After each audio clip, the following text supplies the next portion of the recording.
오늘 이 아침에 우리에게 주신 하나님의 생명의 말씀은 신약성경 354페이지 히브리서 2장 10절에서 15절까지 말씀입니다. 제가 하나님 말씀을 봉독해 드리겠습니다. 히브리서 2장 10절에서 15절. 그러므로 만물이 그를 위하고 또한 그로 말미암은 이가 많은 아들들을 이끌어 영광에 들어가게 하시는 일에 그들의 구원의 창시자를 고난을 통하여 온전하게 하심이 합당하도다. 거룩하게 하시는 이와 거룩하게 함을 입은 자들이 다 한 근원에서 난지라.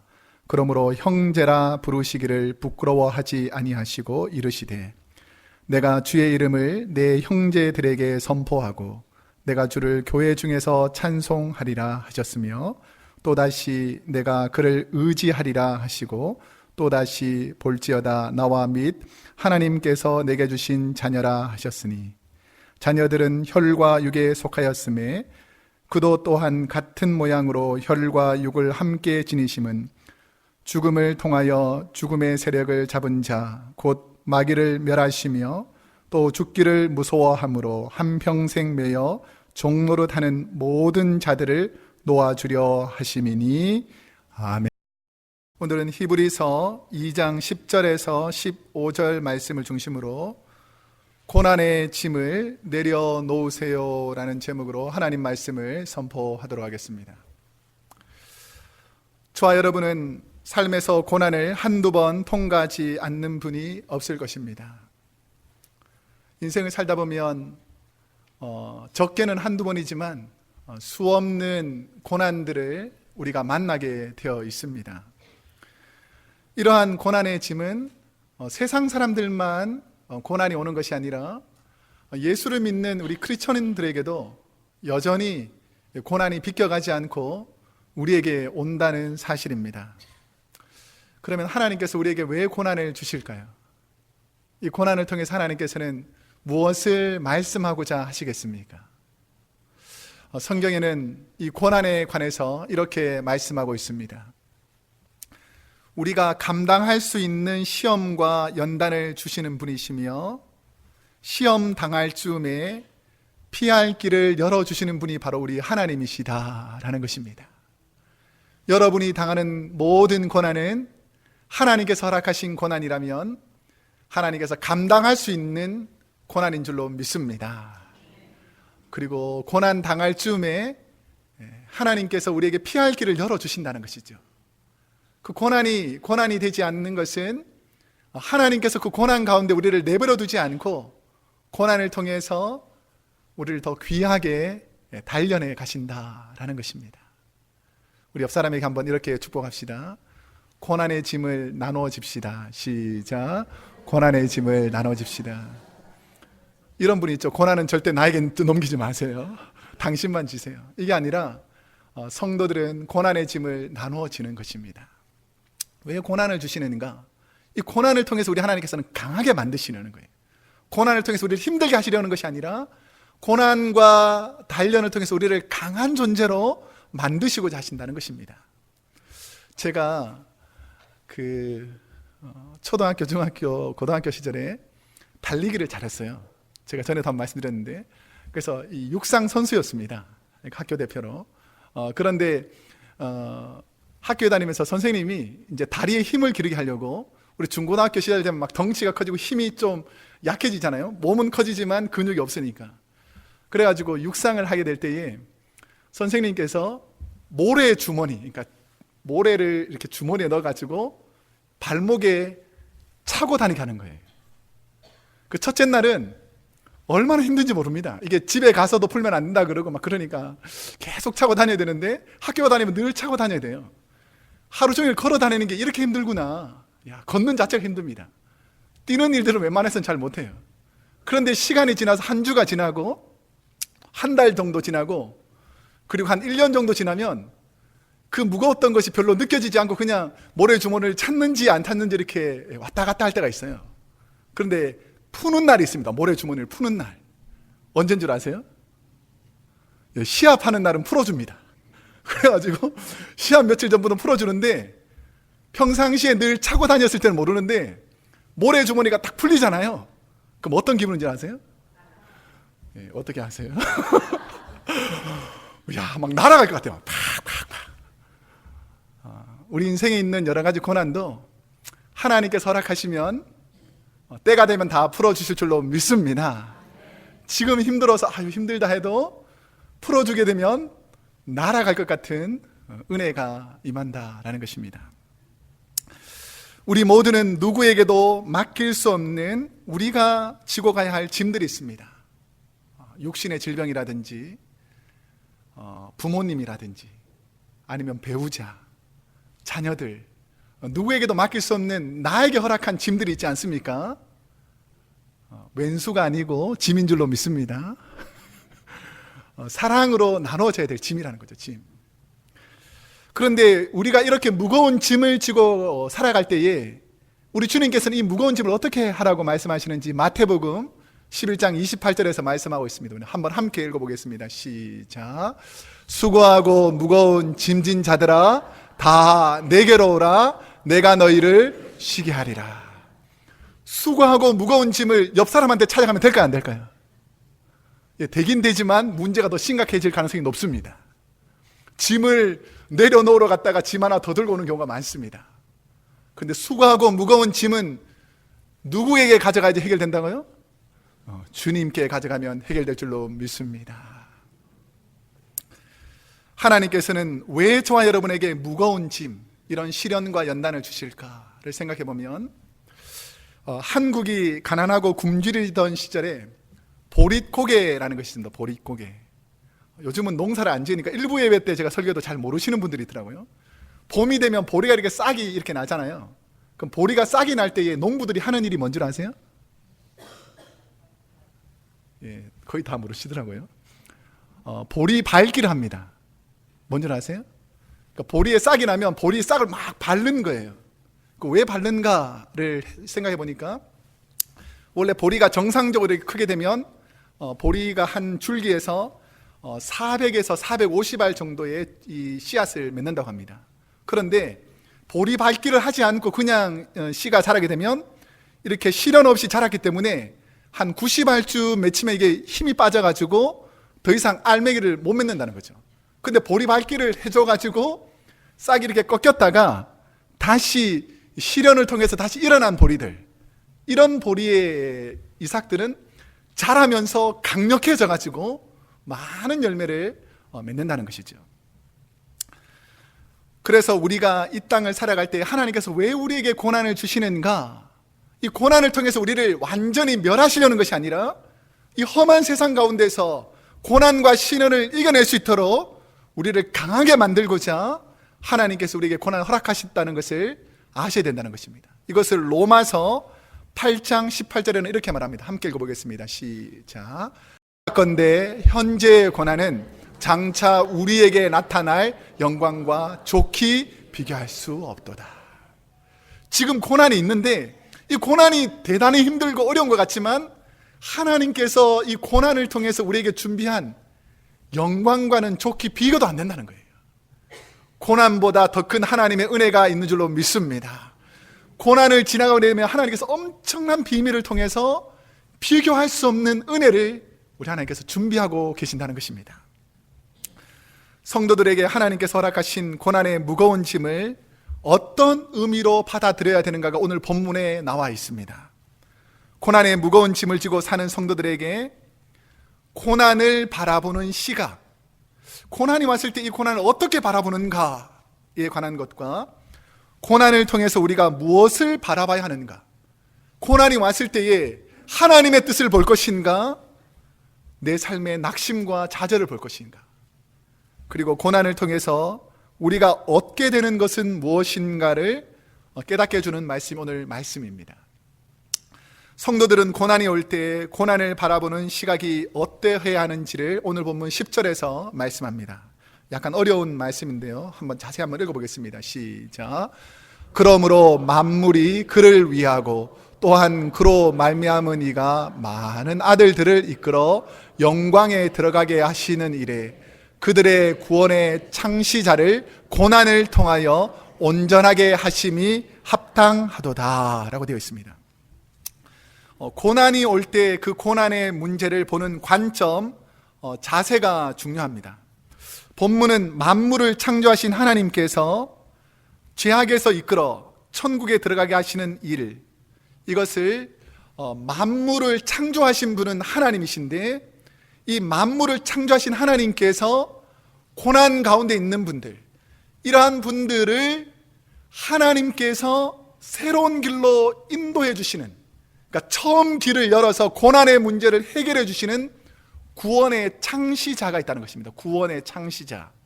이 부분에서 제일 중요한다는데, 이 구원의 창시자라는 이 창시자는 헬라어로 아르케곤이라는 단어입니다. 아르케곤.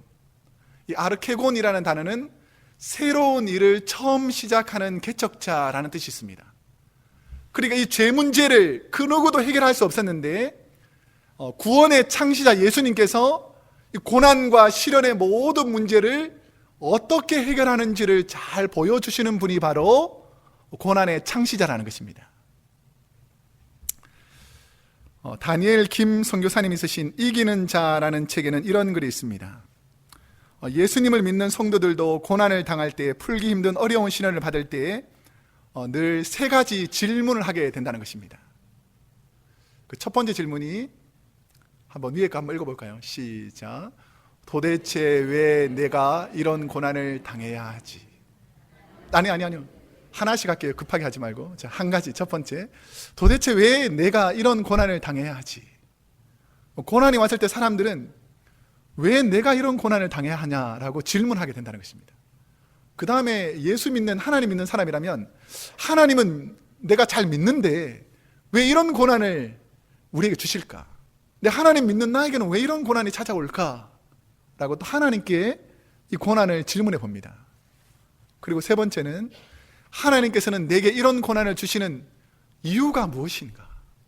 하나님께서 고난을 주셨다면 내게 무슨 이유가 있을 텐데, 이 고난을 주시는 이유가 무엇인가를 생각해 보게 된다는 것입니다. 고난의 무거운 짐이 올 때에 그 고난을 바라보는 태도, 마음가짐이 중요합니다. 여러분은 인생에 찾아오는 고난과 연단을 어떤 시각, 어떤 관점에서 문제를 바라보고 있습니까? 제가 이 글을 읽으면서 감동적인 것은, 이 선교사님은 고난을 이렇게 받아들이더라는 거죠. 하나님 안에서 헛된 고난은 없다. 고통은 기쁨을 향해 나아가는 관문일 뿐이다 라고 해석하더라는 거죠. 하나님께서 우리에게 허락하신 고난은 하나도 헛된 것이 없다는 것입니다. 결국 이 고난을 통해서 하나님께서 더 좋은 것을 주시는 기쁨의, 소망의 문이 열리기를 축복합니다. 우리 옆 사람에게 이렇게 한번 고백합시다. 우울증 떠나가라. 시작. 우울증 떠나가라. 예. 자꾸 관점을 비관적으로, 안 되는 쪽으로, 낙심되는 쪽으로, 나는 안 된다는 쪽으로, 이렇게 자꾸 낙심하는 쪽으로 바라보면 절망이 생기죠. 그런데 고난이 왔을 때 이건 하나님께서 허락하셨다. 이 고난을 통과하면 하나님께서 좋은 것을 주신다. 이런 믿음을 가지고 있으면 고난이 소망이 된다는 것입니다. 제가 지난 교회에서 섬길 때 한 집사님이 이렇게 설교를 위해서 가끔씩 메시지를 보내주는데, 새벽기도 나오셨던 분들 중에서 몇 분은 들으셨는데 대부분 새벽기도 안 나오셨으니까 좀 찔리죠. 이 예화가 적절해서 다시 한번 말씀드리겠습니다. 1991년도에 가을에 있었습니다. 연이어 태풍이 일본으로 막 이렇게 올라오는데, 아오모리현이라는 곳에 사과의 90% 정도가 떨어졌습니다. 우리 사진 왼쪽 볼에 보면 사과의 90% 정도가 다 떨어져 버린 거예요. 그러니까 애써서 봄부터 막 노력을 해가지고 사과가 90%다 태풍 때문에 다 떨어져 버렸으니까 얼마나 농민들이 낙심을 했겠습니까? 야, 인생에 이런 재앙이 있나, 고난이 있나 이렇게 생각하는데, 모든 농민들이 한탄하는데 한 농부는 그렇게 생각하지 않았다는 거예요. 어떻게 생각했냐면, 이 사과들 중에서 떨어지지 않은 10%의 사과를 다 수확해가지고, 가을이 지나면 겨울에 보통 입시가 있지 않습니까? 한국과 마찬가지로 일본에도 입시가 아주 치열하거든요. 그래서 우리 한자로 보면 오른쪽에 뭐라고 써 있습니까? 합격 사과. 이게 뭐냐면 아무리 태풍이 불어오고 시련이 닥쳐도 안 떨어지는 사과다. 안 떨어지는 사과. 이 사과를 먹으면 일생에 안 떨어질 가능성이 상당히 높다. 이렇게 해서 평상시보다 10배 가격으로 팔았어요. 팔렸을까요? 안 팔렸을까요? 없어 못 팔 정도로 엄청나게 팔리더라는 것입니다. 떨어진 사과를 바라보는 사람들, 낙심하는 문제를 바라보는 사람들, 아휴, 이제 끝났구나, 안 되는구나, 절망이구나, 이런 것을 바라보지만 떨어진 것을 바라보지 않고 남아있는 은혜를 바라보면서 이것을 붙잡으면 하나님께서 도와주신다는 것입니다. 여러분, 낙심하는 일들을 바라보지 마시고 하나님의 계획을 바라볼 수 있기를 축복합니다. 창시자, 개척자의 의미가 무엇인가? 내가 고난스럽더라도 이 길을 개척해 놓으면 다음에 이 길을 걷는 사람들은 여러 가지 시행착오를 겪지 않고 바른 길을 따라갈 수 있다는 그 소망에서 길을 개척해 놓는 것입니다. 예수님이 고난의 창시자라면 예수님의 고난을 통해서 우리를 어떻게 만드시고자 하는 계획을 아셔야 한다는 것이죠. 그것은 오늘 본문 10절 제일 마지막에 보면 저와 여러분을 온전케 하시려고 이 고난을 주신다는 거예요. 주님께서 그냥 우리를 고통스럽게 하는 것이 아니라 고난을 통하여 온전케 하시려고 우리에게 고난을 허락해 주셨다라는 것입니다. 시편 119편 71절에 보면 이렇게 말합니다. 한번 함께 읽어보겠습니다. 시작. 고난 당한 것이 내게 유익이라 이로 인하여 내가 주의 율례를 배우게 되었나이다. 고난이 없을 때에는 내가 하고 싶은 대로 산다는 거예요. 내 뜻대로 산다는 거예요. 근데 더 큰 고난이 오기 전에 이걸 하나님께서 자꾸 시험과 연단을 통해서 우리를 바로잡아 주시는 이유는 뭐냐면 내가 이렇게 살아야지 하나님께서 복 주시는구나, 하나님의 뜻을 바로 알게 됐다는 거예요. 우리 옆 사람에게 이렇게 축복합시다. 고난 받기 전에 말씀 들읍시다. 시작. 고난 받기 전에 말씀을 들읍시다. 맞고 후회하지 말고 안 맞고 잘합시다. 시작. 맞고 후회하지 말고 안 맞고 잘합시다. 하나님의 율례를 자꾸 어기면 안 된다는 것이죠. 내가 고난 가운데 어려움 중에 하나님 말씀을 붙잡는 이유는 이 고난이 지나가니까 하나님이 나를 붙잡아 주셨구나 라는 은혜를 경험하게 되더라는 것입니다. 고난의 짐을 통해서 우리에게 주시는 하나님의 메시지는 무엇인가? 그럼 우리에게 각자 고난이 있는데 고난을 통해서 우리에게 주시는 메시지가 무엇인가? 11절 말씀을 우리 한번 한 목소리로 읽어보겠습니다. 시작. 거룩하게 하시는 이와 거룩하게 함을 입은 자들이 다 한 군원에서 난지라.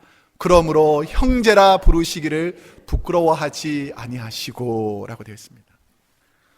고난을 통하여 가족은 더 깊은 유대 관계를 만들어 갑니다. 힘들 때 가장 힘이 되는 분들은 가깝게는 아내와 남편, 배우자가 되어야 하고 부모님, 형제, 나이가 들어서는 자녀와 같이 가족들이 어려운 순간에 도와주며 함께 풀어주는 분들이 바로 가족이라는 것이죠. 옆에 있는 배우자가 왼수가 아닙니다. 어려운 시기에 동력자가 되기를 축복합니다. 그리스도 안에서 우리는 함께 어려움을 나누라고 허락하신 가족이라는 것이죠. 자, 우리 옆 사람 손을 꼭 잡고 고난을 함께 나누겠습니다. 시작. 당신의 고난을 함께 나누겠습니다. 안 하는 사람 2명 있는데 다시 한번 우리 옆 사람 손을 꼭 잡고 당신의 고난을 함께 나누겠습니다. 시작. 당신의 고난을 함께 나누겠습니다. 네 고난은 네고 다니니까 절대 나한테 넘기면 안 된다. 이것이 아니라 예수 믿는 한 가족이라는 것은 당신의 고난을 제가 함께 나누겠습니다. 이게 형제, 자매, 가족이라는 것이죠. 본문에 거룩하게 하시는 이는 모세오경에서 말하는 하나님을 말합니다. 그리고 본문에서 우리의 죄를 깨끗하게 하시는 분은 예수님을 말합니다. 그리고 거룩하게 함을 입은 자들은 죄 씻음을 받은 하나님의 자녀인 우리를 말합니다. 그래서 고난을 이기는 주님 때문에 우리는 구원받아서 하나님 안에서 한 형제, 자매라고 인정해 주는 것이죠. 좋을 때만 형제, 자매가 아닙니다. 진짜 형제, 자매라고 느끼는 것은 내가 고난스러울 때에 나와 함께 있으면서 내 손을 잡아주고 함께 가슴 아파하는 분들이 바로 형제, 자매, 가족이라는 것이죠. 한국의 한 교도에서 있었던 이야기입니다. 어느 해 가을 지방의 한 교도소에서 재소자 체육대회가 열렸습니다. 재소자들 중에서 20년 이상 복역한 죄인들 중에서 모범수하고 그 가족들을 초청해서 가을 체육대회를 했습니다. 교도소장이 계획사를 낭독하면서 본인은 아무쪼록 오늘 이 행사가 탈 없이 진행되기를 바랍니다 라고 운동의 시작을 알리는 소리가 운동장 가득 울려 퍼지기 시작했습니다. 오랫동안 가족과 떨어져 지내던 재소자들에게도, 그리고 더 깊은 마음의 감옥에 갇혀 살아온 가족들에게도 이 시간은 가슴 설레고 기쁜 일이 되었습니다.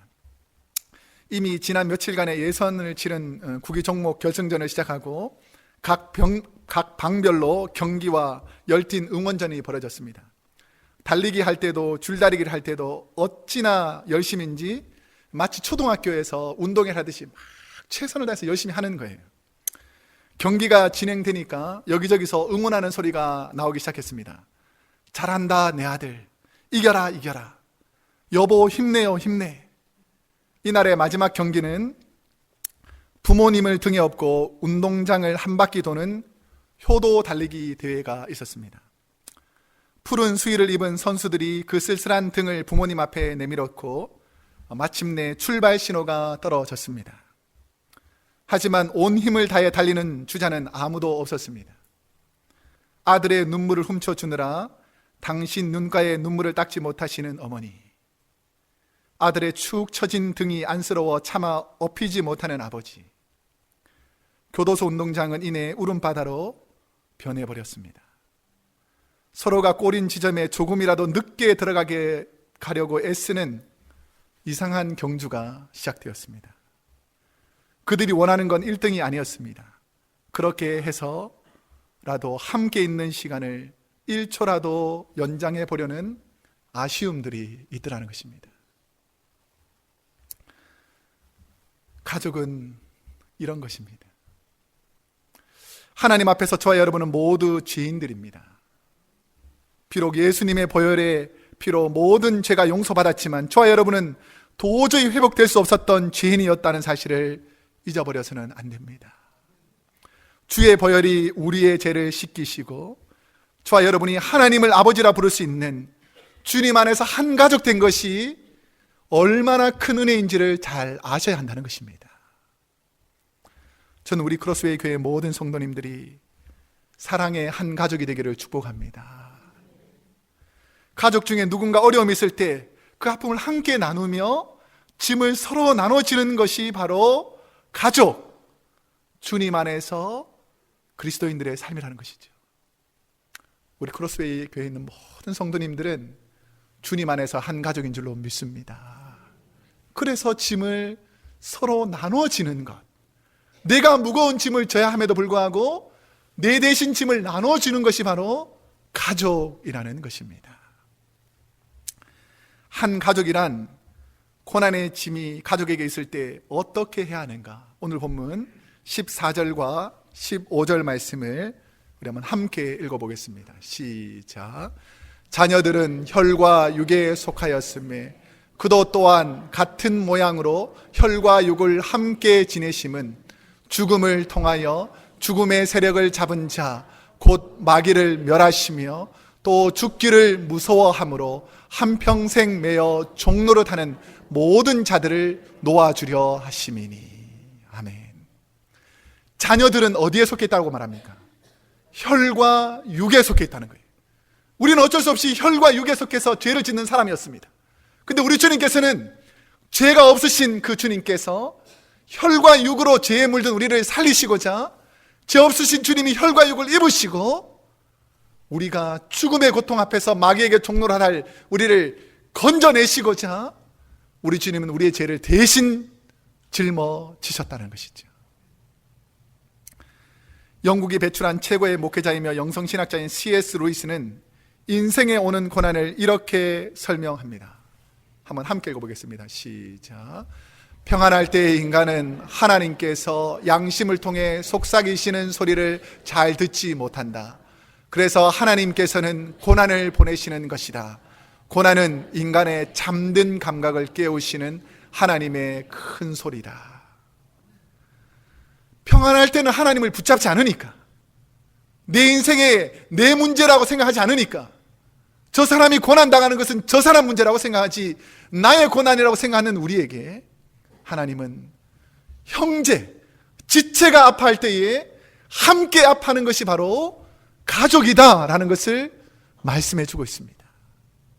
여러분, 우리의 지체가 눈물을 흘리면 함께 눈물을 흘릴 수 있는 저와 여러분이 되기를 축복합니다. 우리의 지체가 기뻐하면 배 아프면 안 됩니다. 함께 기뻐할 수 있는 저와 여러분이 되기를 축복합니다. 저희 교회 성도님들 중에도 고난의 짐이 자녀를 통해서 오는 경우가 많이 있습니다. 오늘 말씀은 자녀들은 혈과 육에 속했다라고 경고합니다.